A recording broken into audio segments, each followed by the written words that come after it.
आपको लगता है कहीं कहीं कि मेरे पितर मुझ पर क्रोध कर रहे हैं? आपको कभी कभी लगे कि मेरे ऊपर पितृ दोष लगा हुआ है या पितरों का श्राप लगा हुआ है, या हमारे यहाँ पर लोग अधोगति में ज़्यादा मर जाते हैं, हमारे यहाँ ये काम ज़्यादा हो जाता है, तो निवेदन है, श्राद्ध पक्ष चल रहा है, प्रयास करिएगा। एक चावल की कटोरी में, कटोरी के अंदर थोड़ा सा चावल रख लीजिए कच्चा, उस चावल की कटोरी में एक बेलपत्र, थोड़ी सी दुर्वा बांधकर पानी का मटका, परिंदा या जहां अपना रसोई घर में जल रखते हो, उस कटोरी को वहां पर 2 दिन 3 दिन तक रख दो। वैसे तो 16 दिन रखो, ज्यादा अच्छा था, पर जो दिन अपने को मालूम है 2-3 दिन उसको रख दीजिए। घी का दिया लगाइए। 3 दिन के बाद में उस दुर्वा को, उस बेलपत्र को शिव बाबा को ले जाकर समर्पित कर दो। चावल पूरे घर में घुमाने के बाद चिड़िया को या नदी में या किसी जीव को प्रदान कर दीजिए। महाराज, पितृदोष के निवारण का सुंदर तरीका कल आपको कथा में कहा था। अगर हम ब्राह्मण को भोजन नहीं करा पा रहे, गौ माता को भोजन नहीं दे पा रहे, स्वान को, कुत्ते को भोजन नहीं दे पा रहे, कौवे को भोजन नहीं दे पा रहे हैं, किसी कारणवश हम श्राद्ध नहीं कर पा रहे हैं, किसी कारणवश हम पूर्वजों को नहीं मना पा रहे हैं, ऐसा कोई घर नहीं जिसके घर के पितृ श्राद्ध पक्ष में पृथ्वी पर नहीं आते। तुम पूछो मत पूछो, तुम्हारे घर के पूर्वज तुम्हारे यहाँ जरूर आते। दरवाजे पर आकर खड़े होते हैं पितृ, दरवाजे पर आकर हमारे घर के पितृ खड़े होते हैं, स्मरण करते हैं कि हमको यहाँ से कुछ भाग प्राप्त होगा, कुछ मिल जाएगा, कुछ प्राप्ति हो जाएगी।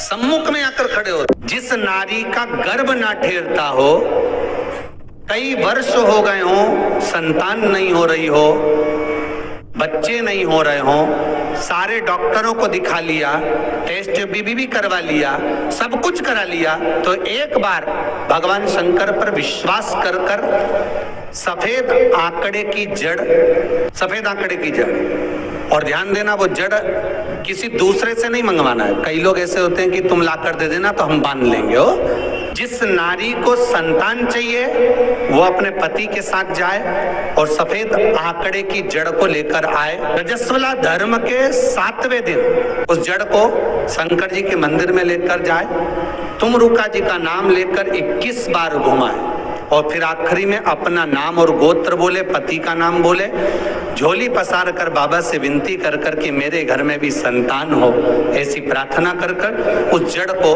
लाल धागे में मंदिर के अंदर ही कमर में उसको बांध ले। कई लोग ऐसे हैं 18, 19, 20 साल जिनको हो गए, जिनके घर में संतान नहीं हुई और बाबा विश्वनाथ ने उनकी गोदियां भर दी। बाबा की ऐसी कृपा बनी।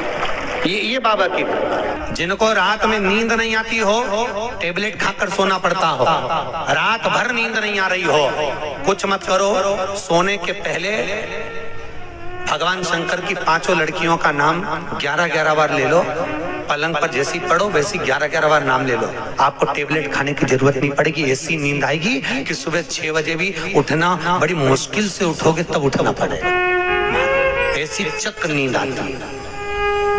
जो टेबलेट खाकर सोते हो, रात को नींद की गोली खाते हो, उनको नहीं खाना। भगवान शंकर की 5 बेटियों का नाम भारत। याद रखिए, जिनको स्वप्न में सांप दिखते हो, सर्प नजर आते हो, या घर के बाहर या घर के अंदर बार-बार सांप आते हो, तो भगवान शंकर की 5 लड़कियों का नाम लेकर पान के पत्ते पर चंदन से 5 सांप बनाकर शंकर भगवान को झुलाकर जिसको स्वप्न दिखते हैं उसके ऊपर से 21 बार उसार कर बहते हुए पानी में डाल दीजिए। स्वप्न में कभी सांप नहीं नजर आएंगे, जिंदगी में कभी नहीं दिखेंगे। फिर निवेदन करूंगा, दुनिया में ऐसा कोई समस्या नहीं, जिस समस्या का कोई निदान नहीं, हर समस्या का निदान है, पर निदान किसी दूसरे के पास नहीं, निदान केवल मेरे भोले नाथ के पास में है। आपको अगर किसी समस्या का सफल आनंद चाहिए तो शंकर की शरण में जाओ। आपको सीहोर आने की भी जरूरत नहीं है, आपको हमसे मिलने की जरूरत नहीं है, आपको पंडित प्रदीप मिश्रा के पास नहीं आना, आपको किसी बाबा जोगी के पास नहीं जाना, आपको किसी के बेल भभूति लेने नहीं जाना, आपको तो शिव के पास जाना। जो शंकर की वस्तु है उसको स्वीकार करो, बस शंकर की वस्तु को स्वीकारिए, शंकर की वस्तु को स्वीकार करना चालू कर दीजिए। अरे भाई, शिव महापुराण की कथा तो यहां तक कहती है, यहां तक वर्णन कर रही है, जिस व्यक्ति की नौकरी नहीं लगती, सर्विस नहीं लगती, हर जगह पर अप्लाई कर रहा है, बार बार इंटरव्यू देने जा रहा है, लगातार उसको अगर सफलता प्राप्ति नहीं हो रही है तो धतूरा ढूंढो। धतूरा कहीं बाजार में नहीं मिलेगा, किसी वृक्ष से धतूरा तोड़ लिया, कुछ मत चढ़ा, तू शंकर जी के मंदिर में जाकर तेरा नाम और गोत्र बोल और शिव जी को धतूरा चढ़ाना चालू कर दे और बाबा से विनती कर, धतूरा चढ़ाना चालू कर। अब धतूरा कोई बहुत कीमती होता है क्या? बहुत पैसे का मिलेगा क्या? कहीं पे भी मिल जाएगा। धतूरा तोड़ और चढ़ा शंकर जी को। रोज नियम बना ले कि एक धतूरा मैं शंकर जी को चढ़ाऊंगा, प्रतिदिन चढ़ाऊंगा, शिव जी से जाकर निवेदन करूंगा प्रतिदिन। शंकर जी की प्रिय वस्तु में धतूरा, बेलपत्र आदि की तो है, क्या है? चढ़ा रोज एक धतूरा। जिसकी यहाँ तू इंटरव्यू देने जा रहा है उसी के सिर पे चढ़ गया, जो तूने शिव जी के चढ़ाया वही धतूरा वहां चढ़ा है, तो क्यों चिंता करता है? हमारे किडनी या लीवर से जुड़ी हुई जो प्रॉब्लम रहती है उस समय भी महाराज, अगर किसी का डायलिसिस चल रहा हो और महीने भर में 2-2, 3-3 बार हो रहा हो या हफ्ते में रोज हो रहा हो, हफ्ते भर में, तो उसके लिए भी रूरू भैरव का प्रयोग किया जा सकता है। पीपल के पत्ते पर शहद की 7 बिंदी लगाना है और उसको भगवान शंकर के ऊपर समर्पित करना। त्रिकालदर्शी कैलाशी भगवान शिव के ऊपर उस पत्ते को, जिस पर 7 बिंदी शहद की लगी है, शिव को समर्पित करना है। महाराज, बुधवार की प्रदोष पड़े, बुद्ध प्रदोष के। श्री शिवाय नमस्तुभ्यम। मेरे चैनल को सब्सक्राइब करें, बेल आइकन प्रेस करें, जिससे कि आपको लेटेस्ट वीडियो की नोटिफिकेशन मिल जाएगी।